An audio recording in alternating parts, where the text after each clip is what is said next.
maanta waxaan joognaa tijaabadii ciidamada badda Soomaaliya oo dib loo qabanayo ciyaarta ciidamada Soomaaliya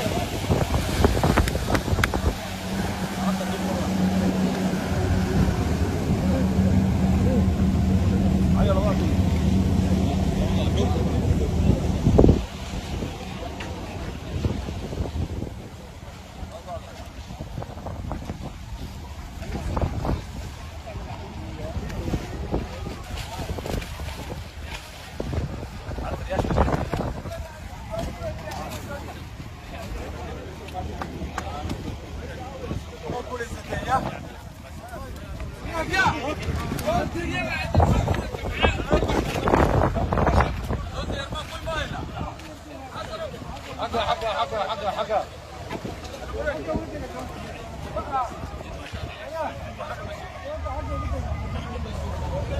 maanta waxaan joognaa takadii waxaan ka qayb galnay ciidanka Soomaaliya oo wadda oo tababar sameynaya maanta oo tusna oo taliyaasha ciidamada badda joogaan aad aan u faraxsanahay maanta waxaan rajeynaa Soomaaliya inay guulaysato insha Allah. Assalaamu calaykum.